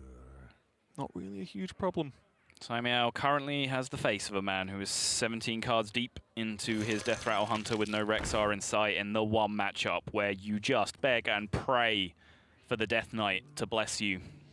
Yeah, and this bit of a nod to the future as well, because the Death Knights are going to be rotated out. Yes. So you cannot play these, you know, certain decks and just say, well, worst case, I'd draw my Death Knight and then have a game plan. You know, that won't exist going forward. This is what the world's a glimpse into the future. And there is that second IMB cow that you mentioned. 2 copies played in the deck for Definition, and Caimiao needed some serious gas. And finally, the cube has been picked up. It's as if Caimiao's deck is doing everything it can to torture him at the moment. Very real problem as well, because obviously we talked about the no Rexar, right? But there's also no Katharina. Now there are no eggs. How do you even generate a beast to cube? Like, there's nothing you can cube. Never mind that. You're staring down 12 damage on board. He did draw Rexar though. He did. He clears off the owl with this. Most importantly, gains armor. Is it too little too late? I think it might be, but this is a chance. Yes. Based on this beast. Yes, I think he is unfavored from this position, even with the power of Deathstalker Rexar, because it is, as I mentioned earlier, still slow. The one thing that he has working for him, if he can find a beast here with a decent pile of stats for 4 mana or less, and he can then immediately just cube Play Dead it on the following turn, particularly if that beast has rush or some way of dealing with his opponent's board. I don't even know if such a magical combination is possible, but he needs some way of converting this cube Play Dead combination in his hand into tempo as quickly as possible, because he needs to win the board back before he can grind out the warrior, which is his goal from this point. Yep, Scale Hide being the key one that would make beasts like that to happen. But did go for the Rhino, which I do agree with the first pick, even though it was a 5 mana beast. But there's the and this is this is exactly what I was talking about. Caimiao, 100% been unfortunate with the way these draws have gone and running into the deck building of Definition with 2 Iron Beak Owls being very powerful in this matchup. But Faceless, Cubes, you know, just the mechs and the Dire Horns anyway. There's actually a lot of punch to this deck if you're not careful. And just as much, Definition could Faceless an opponent's Cube and get some beef that way, so... All right, say it with me, chap. Bloat, Bat, Poison. Here we go. Nope. None of those look like Bloat, Bat, or Poison. None of those look like Bloat, Bat, or Poison. Apart from the one on the right, which does have Poison. I believe, to me, you can't track into a win. That's not how the card works. But he's going to try it anyway. Yeah, why not at this point? This Spider Bomb needs to go off 18 times. You don't have Spider Bomb into double play dead. If you had a bit more mana. Theoretically Spider alive Bomb, on the double play board dead here. Cube. Yeah, if he's theoretically alive on the board here if he hits both of the 6/10s, but even then there was the Super Collider from hand. We kind of joked about it in the previous game. Would have been somewhat fitting if it had come out and end the series. And Definition, the man that I said was the definition of unfavored in this series, is the definition of delighted in this position, because he has won what I still believe was a very unfavored series for him in the end, bringing it home with a matchup that, despite getting better, I still believe is unfavored for the Odd Warrior. Right. But he had a very high pressure start and a very well-built deck for the matchup as well, with those 2 copies of Iron Beak Owl, which really just stifled anything that Caimiao could get going. Yeah, and just yet again, I feel like it's becoming a theme for this championship is that it feels like each one of these players is bringing their own style, unique lineup. We're seeing a lot of differences, and seeing those clash has become very interesting already, just because of there are some completely one-sided matchups, and then there are some matchups like this, which definitely were unfavored, but clearly not unwinnable. So, you know, the games that we've had gone today have been very impressive so far. Yeah, and I think the ban process was very, very important as well. I think the right decisions were made from Definition in the end. I was wondering whether we'd see that Quest Rogue go down. From my perspective, it ended up being the Q block going down as well. And we did see the Quest Rogue get a win quite easily, but I do think that the Q block could have potentially played some real havoc across the series as well. And it just ended up that cubes themselves had a huge role to play. The lack of ability to cube from Caimiao's side, and in 2 different matchups, Definition using cubes kind of unconventionally to pressure down decks that were eventually going to grind him out of the game. Yeah, so a really strong play from Definition, and again, Caimiao is not out yet. But let's go to Definition on the stage for his interview. Congratulations, Definition, for winning your first initial match of the group. I just want to ask, this was a very long series with a lot of decisions. The casters were talking about bans. Are you pretty happy with your play? Is there anything that sticks out to you during that series? 우선 그 승리 축하드리고요. 이번 경기가 3대2로 이겼는데 어떻게 느낌이 어떠세요? 굉장히 긴장을 많이 했는데요. 일단 상대방 중국 선수의 라인업이 제 라인업과 비교해 봤을 때 굉장히 안티 컨트롤 성향을 띠고 있어서 뱀부터 무엇을 해야 할지 굉장히 고민이 많았는데 제가 연습한 결과대로 좀 잘 나와서 되게 기분이 좋습니다. First of all, I guess this was very hard matchup for me, and of course I went into this game unfavored, and it was really hard, and I guess I was lucky, but I am very happy of the outcome. Yeah, absolutely. Today we've seen pretty much non-stop sweeps, and people who are favored end up winning a lot. You know, what were the things that were going through your mind when you were preparing yourself for this match? Did you do anything in particular to get yourself ready for this best of 5? 이번 앞 경기에 3대0이 많았는데 이번 경기에 들어가면서 어떤 생각을 하고 어떤 준비를 하셨나요?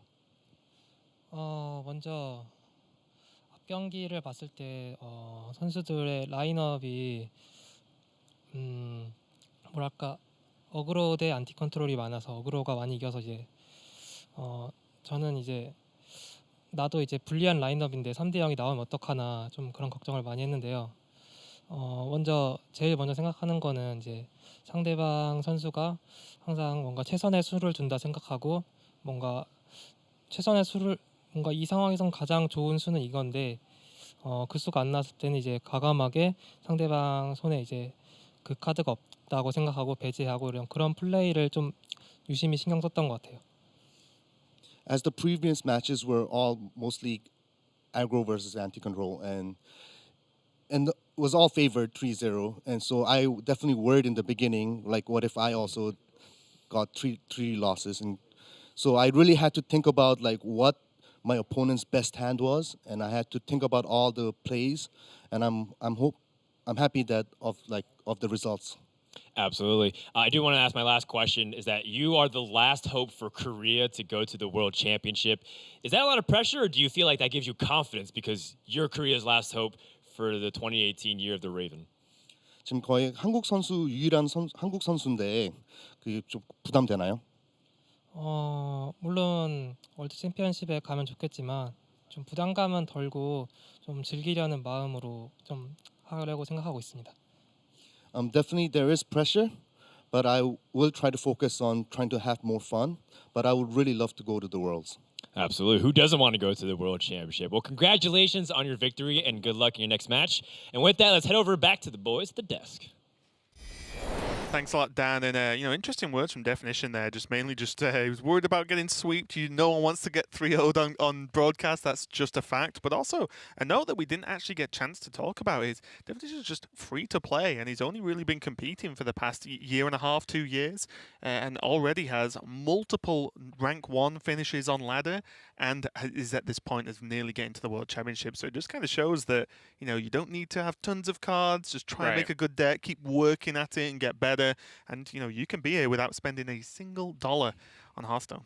Yeah, if you're willing to put the time in, it's definitely possible, as Definition shows. And we all interviewed him the other day, and he kind of threw that in as a kind of an aside to a different question we asked. And we all just kind of sat there making notes, and we all just like genuine double take, like, what? Hang on, you're free to play, and you're here. You have rank 1 legend finishes. So yeah, it's a great achievement for him. But that's kind of a token achievement. The real achievement that he's looking for is to be that Korean representative at the World Championship. Free to play or not, that is what he's looking for. Yeah, it wouldn't feel like Worlds without Korea representing in any the game. Force. Yeah, just wouldn't feel like a Worlds of Worlds at all without a Korean Force being represented. But Definition did take the series, but much closer than we've seen throughout the day so far, as it did end up being a 3-2. Yeah, and early on we did see that Clone Priest failing to work initially, and then after a little bit of a sticky spot that Caimiao got himself into, did manage to find that double Velen lethal, but then the series kind of flipped on its head. It really did. Definition just stayed on top and got the job done overall, so that match is finished,